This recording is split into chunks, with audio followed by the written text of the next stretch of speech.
يا بني إسرائيل اذكروا نعمتي التي أنعمت عليكم وأني فضلتكم على العالمين واتقوا يوما لا تجزي نفس عن نفس شيئا ولا يقبل منها عدل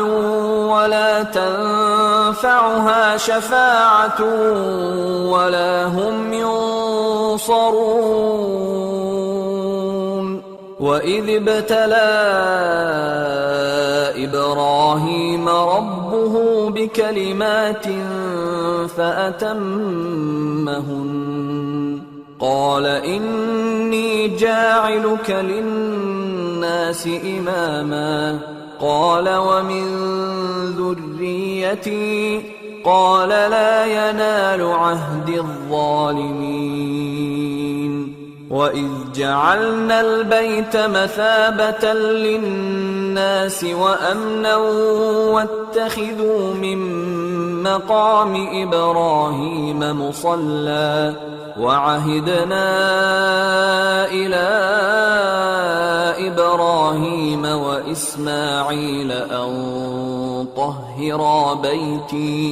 أن طهرا بيتي للطائفين والعاكفين والركع السجود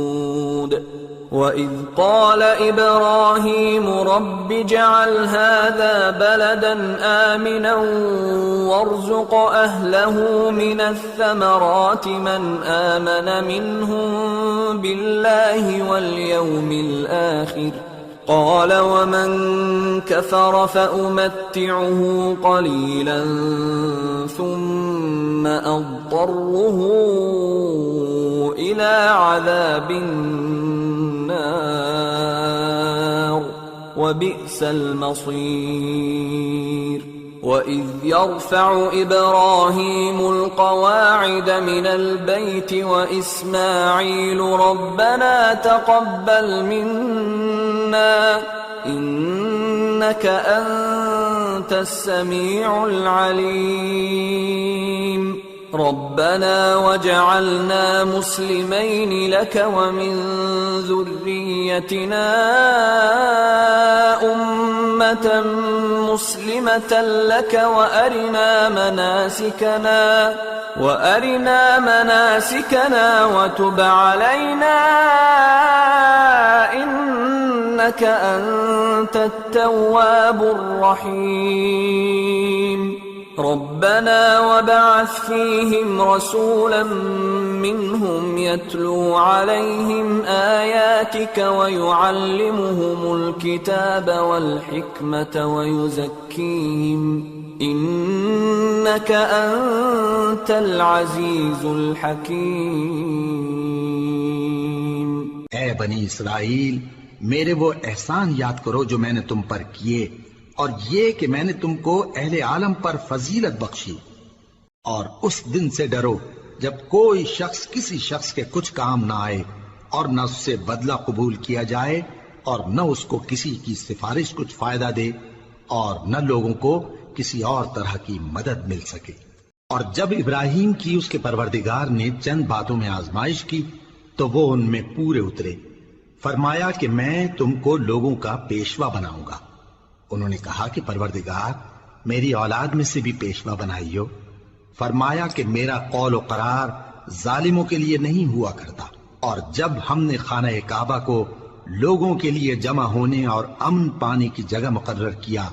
اور حکم دیا کہ جس مقام پر ابراہیم کھڑے ہوتے تھے اس کو نماز کی جگہ بنا لو اور ابراہیم اور اسماعیل کو حکم بھیجا کہ طواف کرنے والوں اور اعتکاف کرنے والوں اور رکوع کرنے والوں اور سجدہ کرنے والوں کے لیے میرے گھر کو پاک صاف رکھا کرو اور جب ابراہیم نے دعا کی کہ اے پروردگار اس جگہ کو امن کا شہر بنا اور اس کے رہنے والوں میں سے جو اللہ پر اور روز آخر پر ایمان لائیں ان کے کھانے کو میوے عطا فرما تو اللہ نے فرمایا کہ جو کافر ہوگا میں اس کو بھی کچھ مدت تک سامان زندگی دوں گا مگر پھر اس کو عذاب دوزخ کے بھگتنے کے لیے مجبور کر دوں گا، اور وہ بری جگہ ہے۔ اور جب ابراہیم اور اسماعیل بیت اللہ کی بنیادیں اونچی کر رہے تھے تو دعا کیے جاتے تھے کہ اے ہمارے پروردگار، ہم سے یہ خدمت قبول فرما، بے شک تو سننے والا ہے، جاننے والا ہے۔ اے پروردگار، ہم کو اپنا فرما بردار بنائے رکھیو، اور ہماری اولاد میں سے بھی ایک گروہ کو اپنا حکم بردار بنائیو، اور پروردگار ہمیں ہمارے طریق عبادت بتا، اور ہمارے حال پر رحم کے ساتھ توجہ فرما، بے شک تو ہی توجہ فرمانے والا ہے، مہربان ہے۔ اے پروردگار، ان لوگوں میں انہی میں سے ایک پیغمبر مبعوث کیجو جو ان کو تیری آیتیں پڑھ پڑھ کر سنایا کرے، اور کتاب اور دانائی سکھایا کرے، اور ان کے دلوں کو پاک صاف کیا کرے، بے شک تو غالب ہے، صاحب حکمت ہے۔